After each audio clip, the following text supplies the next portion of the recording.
शामली में चिकित्सा अधीक्षक के कैंप कार्यालय से हुई चोरी की घटना ने अब एक नया मोड़ ले लिया है।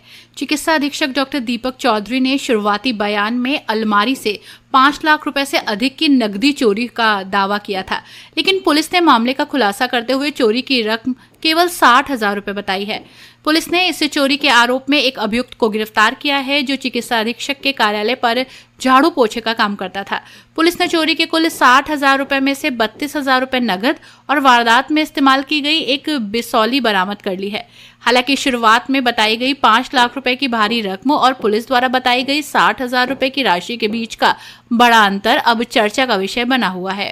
ये घटना 19 अक्टूबर 2025 की बताई गई है। चिकित्सा अधीक्षक डॉक्टर दीपक चौधरी दीपावली का त्योहार मनाने अपने घर गए थे। जब वो वापस लौटे तो उन्होंने देखा कि कैंप कार्यालय का जंगला उखड़ा हुआ था और अंदर की अलमारी टूटी हुई थी।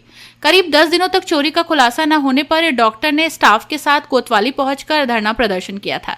इस दौरान उन्होंने पुलिस कार्यप्रणाली पर गंभीर आरोप लगाए थे और आरोप लगाया था कि पुलिस खुलासे के बजाय उनसे ये सवाल कर रही है कि 5 लाख रुपए कहां से आए। सोमवार को सीओ सिटी अमरदीप मौर्य ने अपने कार्यालय पर इस चोरी का खुलासा किया। उन्होंने बताया कि थाना आदर्श मंडी क्षेत्र के गांव बघेव निवासी विपिन कुमार को गिरफ्तार किया गया है। विपिन चिकित्सा अधीक्षक के कार्यालय पर झाड़ू लगाने का काम करता था और उसके पास कार्यालय की चाबी भी थी। सीओ ने बताया कि विपिन ने चाबी से कार्यालय खोलकर अलमारी तोड़ी और करीब 60,000 रुपए की नकदी चोरी करने की बात स्वीकार की। आरोपी ने बताया कि उसने बाकी रकम खर्च कर दी है। पुलिस ने यह भी बताया कि आरोपी ने चोरी के बाद पुलिस और डॉक्टर को गुमराह करने के लिए जानबूझकर कैंप कार्यालय का जंगला उखाड़ दिया था, ताकि ये किसी बाहरी चोर की करतूत लगे। सीओ मौर्य ने स्पष्ट किया है कि डॉक्टर ने एफआईआर में चोरी की रकम स्पष्ट नहीं की थी, लेकिन गिरफ्तार अभियुक्त से पूछताछ में चोरी हुई रकम के रूप में सिर्फ 60,000 रुपए की धनराशि ही सामने आई। पुलिस का कहना है कि अभी भी मामले की जांच पड़ताल जारी है।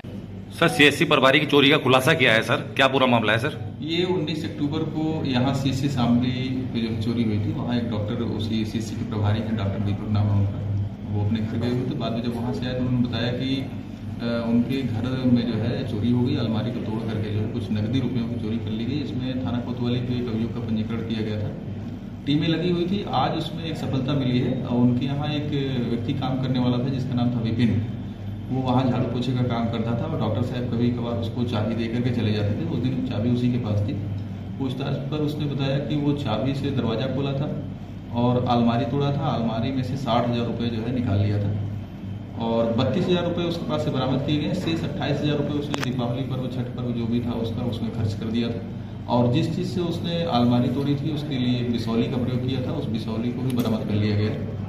और सर थाने में क्या तहरीर मतलब मुकदमा दर्ज करा था, पैसे भी खोले गए थे क्या डॉक्टर दीपक के जरिए? जो बता रहे 5.5 लाख रुपए बता रहे दीपक साहब ने जो तहरीर दी थी उसमें कुछ रुपए नकदी उन्होंने लिखे थे और जब हमने इसको पूछताछ किया विपिन से तो उसने बताया कि उसमें 60,000 रुपये हमें मिले थे। क्या और भी कोई साथ किया अकेले थे? अभी तो उसने पूछताछ में ये चीज़ें बताई हैं कि इसने तोड़ा है। शेष जो विवेचना चल रही है, अगर उसमें कोई अन्य चीज़ निकल रही है, अन्य अभियुक्त का कोई इन्वॉल्वमेंट हो तो भी चीज़ें लाई जाएंगी सामने। सर, जाली पीछे से भी पड़ी गई थी, वो क्या था सर? इसने घटना को बेसिकली बनाया था अपने आप को। जब उसने बताया तो उसने बताया बिसौली से उसने जो अलमारी तोड़ी तो उसी में उसने जाली तोड़ी और उसके बाद वहीं से उसने रुपये चुराए। डॉक्टर दीपक दस्तावेज की चोरी की बात कर रहे थे, वो क्या निराधार नहीं? बिल्कुल अभी सारी चीज़ें विवेचना प्रचलित है, विवेचना खत्म नहीं हुई है। अभी धीरे धीरे जो भी चीज़ें इससे पूछताछ में और विवेचना के भाग में जो आएंगी वो सारी चीज़ें आपसे बताई जाएगी। अकेले भी है चोरी पर? अभी तो इसने इस चीज़ को कबूल किया है। अभी बहुत सारी चीज़ें शेष हैं, उसमें टीमें लगी हुई हैं। अगर कोई अन्य अभियुक्त या अन्य व्यक्ति कोई